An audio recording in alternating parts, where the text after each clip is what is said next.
Sir, not exactly, sir. Come in front. Not exactly, sir, but whatever attempts we have done to find out the culprit, sir, we have marked each one of them, sir.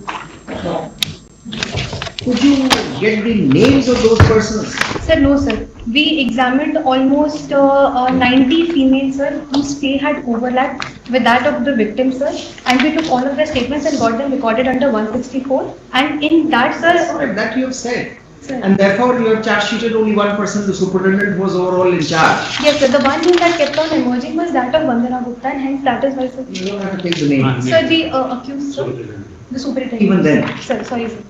And did you ask for any did you put the superintendent to a special interrogatories?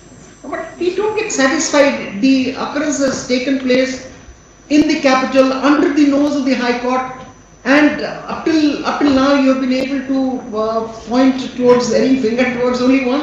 नमस्कार, आप देख रहे हैं news 4 nation और मैं हूं प्रियदर्शन। राजधानी पटना में महिला सुरक्षा को लेकर के बड़ा सवाल या निशान लगने वाले गायघाट शेल्टर होम मामले में अब पटना हाई कोर्ट ने बिहार पुलिस के रवैये पर सवाल उठाया है।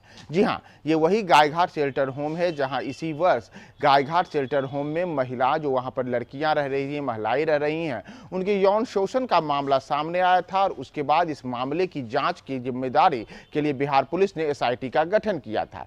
लेकिन एसआईटी की जो जांच चल रही है, इस जांच को लेकर ही और जो जांच रिपोर्ट बिहार पुलिस की ओर से पटना हाई कोर्ट में पेश की गई है, उस पूरी जांच रिपोर्ट पर अब पटना हाई कोर्ट ने सवाल खड़ा किया है। यहां तक कि पटना के एसएसपी मानवजीत सिंह ढिल्लो और इस मामले में एसपी काम्या मिश्रा जिस पूरे मामले को देख रही हैं, उनकी जांच रिपोर्ट पर आज जस्टिस आशुतोष कुमार ने बड़ा सवाल या निशान लगाते हुए पूछा है कि आखिर हम इससे क्यों संतोष जाहिर करें, यानी कि पूरी जांच रिपोर्ट पर असंतोष जाहिर करते हुए गायघाट शेल्टर होम मामले में पुलिस को कटघरे में खड़ा किया है। आपको पता होगा कि ये जो गायघाट शेल्टर होम मामला है, इसी वर्ष जनवरी फरवरी में इस मामले का उजागर हुआ था। उसमें वहां पर रह रही लड़कियों ने आरोप लगाया था कि उन्हें का यौन शोषण किया जाता है, उन्हें शेल्टर होम से बाहर भेजा जाता है और कुछ खास लोगों के पास उन्हें भेजा जाता है। बाद में इस मामले के तूल पकड़ने पर इस मामले की जांच प्रक्रिया शुरू हुई और इसके लिए एसआईटी का गठन किया गया।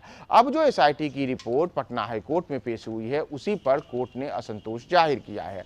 क्या हुआ है पूरे मामले में, हम आपको सुनवाते हैं कोर्ट की कार्रवाई की पूरी प्रक्रिया।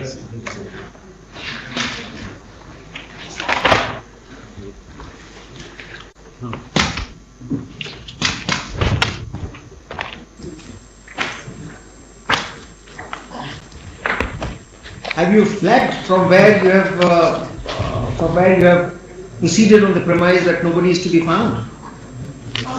Sir, not exactly, sir. Come in front.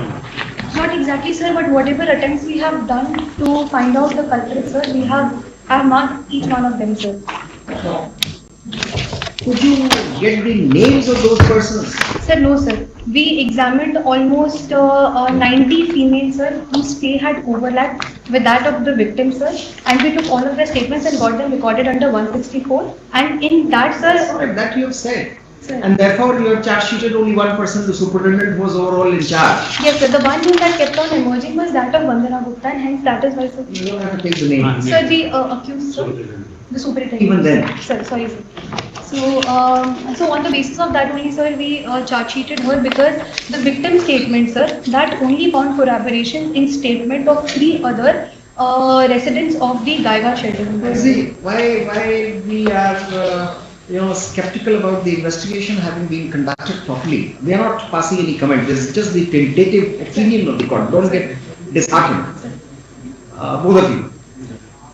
Now we find that it was a very, very big offence, gender-related offence, especially against hapless women who were lodged in that aftercare home or whatever. Mr. Advocate General, please take this.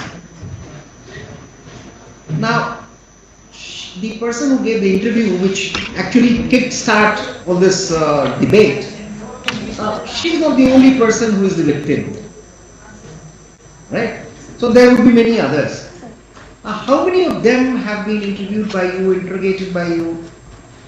What information did you cull out? And did you ask for any did you put the superintendent to a special interrogatories? But we don't get satisfied. The occurrence has taken place in the capital, under the nose of the High Court, and up till now you have been able to point towards any finger towards only one. Sir, And to tell you a fact, she being a lady, we find that she could only have been a facilitator. That's right. So she has facilitated whom? So therefore we find that this investigation is absolutely lopsided. We don't know, we have not seen the papers. Sir. You do one thing. Sir.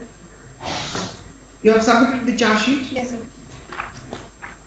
So there are 2 FIRs and 1 charge sheet has been submitted for 17 criminals. Yes, sir. We will give 2 copies. One, I mean, we can always have a copy. You can give a copy. We will go through this. We find that there is something lacking in your effort. Not yours. Investigating agencies. Sir, if I may just elucidate everything that we have done so far, sir. So we took the. Are you satisfied? Sir, With this kind of allegation, with this large spectrum of the victims, are you satisfied that only one person you could lay your hands upon? We are not asking you to frame others who are not there. Sir. We are not asking you to do that. Sir. We are even not asking you to expand the scope of investigation. Not at all. But if you as an investigator, as the head of the investigating team, 8-member team, if you are satisfied that all this happened only because of the facilitator and nobody could get any access to the home and could meet the girls, then I don't think we are on the same page. Sir, so far what we have done to get to those culprits, sir, if at all something like this had happened. So we took the FSL team to examine the entire premises. Why I am cutting you short? Sir. Now these processes are known. Sir. You will have FSL report. You will ask for, you will take a person, you will request for custodial remand and whatever. Sir. We know that process. Sir. We are only asking you about your satisfaction that this kind of an occurrence has taken place and this is not a new one. Sir. And you could not, you don't have a clue who were part of it. Just that. Sir, whatever processes we had followed, we did everything, sir. In fact, sir, our sole basis of everything that has happened so far are the statements of those 2 victims, sir. Now, one of these victims, sir, gets released from aftercare home, sir. The victim of FIR 1322, sir. She gets released from the aftercare home on 5/8/2021. And after 1.5 years, sir, she alleges these complaints, and the FIR of 1321 does not hint at any sexual exploitation, sir. And secondly, please don't proceed on those lines. Sir. I'll advise you, don't proceed on those lines. Sir. The very tenor of your explanation says Sir. that you are not believing the accusation. If that be so, then the charge sheet is bad. No, sir, absolutely not, sir. So therefore, don't say that. Sir. If you find the accusation to be correct, Sir. what have you done to extend your arms to reach those culprits? Now, if you say that the statement is made after 1 year, that means you can. Sir. There could be tutored statements. I don't say that it cannot be. Sir. But these are 2 different strands in the investigation. Sir. Should you find the accusation made by the women to be bad, to be not acceptable, that's one stand. If you say this, that there was considerable time lag when the matter was reported and when they were subjected to such misdemeanor. Sir, actually, sir, because of that, the statements are vague, sir. And even when, sir, not just that, we tried reaching out to girls of shelter home who were released from the shelter home at that point in time, sir. And, sir, from time to time, inspections had been carried out at the shelter home. And we have got a report of all those inspection notes also, sir. Satisfy us. We will have to go through. With the permission of the court, sir? Yes. Very good afternoon, sir. Sir, I have personally supervised this case from the very beginning, sir. All the supervision notes were issued by me, sir. The accusations that came, sir, upon the basis of that, the affairs were registered, sir.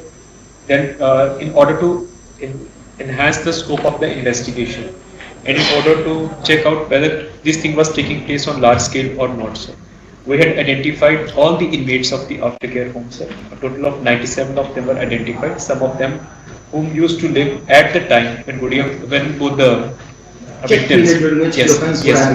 So we specifically requested the Honorable District Judge Patna to provide us with judicial magistrate, sir. He was kind enough all the lady judicial magistrates were deputed, sir. They went to the aftercare home, and in environment of complete neutrality, in the absence of all the police officers or in the absence of the superintendent, and all the 164 statements were recorded, sir. Then all the corroborative evidence in the form of FSL, sir, everything was done. So throughout the investigation, sir, we got only 7 adversarial 164 statements against the culprit, sir. Incriminating, sir. Out of that, only 5 alleged physical assault or the bad quality of the food, and only 2 of the inmates. One of them alleged sexual exploitation of her along with 3 other girls by 4 unknown elderly people, sir. And one of them just gave a general statement. She was deaf and mute, sir. We arranged a translator. We requested the sub-divisional magistrate. Translator was arranged, and that statement was recorded in English, sir. So so we have only 2 adversarial statements, and that only 164 statements citing sexual exploitation, sir. So one of the girl, the victim. Adversarial state. I'm just checking you here. Sir. Adversary means the other side. Yes. Incriminating, sir. So upon the basis of that statement, sir, she alleged that she, along with 3 other inmates, she used to be smuggled out of the aftercare home, and yes. 3 to 4 elderly people used to exploit. This is a statement of hers that yes. caught our attention as members of the committee. Sir. But at the same time, sir, because we had taken the statement of all the possible inmates who were present at that point of time, sir, none of the other inmate alleged and corroborated this statement, sir. Then again, sir, we have recorded that in diary also in order to corroborate her allegations. The victim who had given the incriminating statement, we asked her about the identity of the people and if she had any clue about it. She was not able to come with any clue. In fact, one point of time, she even didn't want to corroborate her statement after recording the 164 statements. Sir. So even CCTV footage, sir, the forensic examination of the place, it was very comprehensive. And when was the CCTV sealed? When was it taken in possession? When the case was taken over by SIT, sir, but that is the fact that only 7 days CCTV footage is available as any report about the footage having been tampered with? No, sir, no such report, sir. Did you put it to such test? Did you have it? Did you have a certificate of the expert? 65 Indian Evidence Act certificate was taken. No, did you have a certificate of an expert that it has not been tampered with? It's all intact. We just took to see. You could take possession of the. I mean, SIT could take possession of it only after 7-8 days. Yes, sir. When the matter had flashed in the newspapers. Yes, sir. Right. The superintendent had not been removed. Yes, sir. All other functionaries were there. Sir. So 7 days. Did you? Is there any statement in your investigation paper that the CCTV footage was intact, inviolate? It has not been tampered with. 65 billion. That is only the standard language that we have in 65 Indian Evidence Act. That's with respect to the evidence which you collect. Yes, sir. And to be admissible, you need to follow 65B. Yes, we are on a different issue altogether. Yes, sir. Right?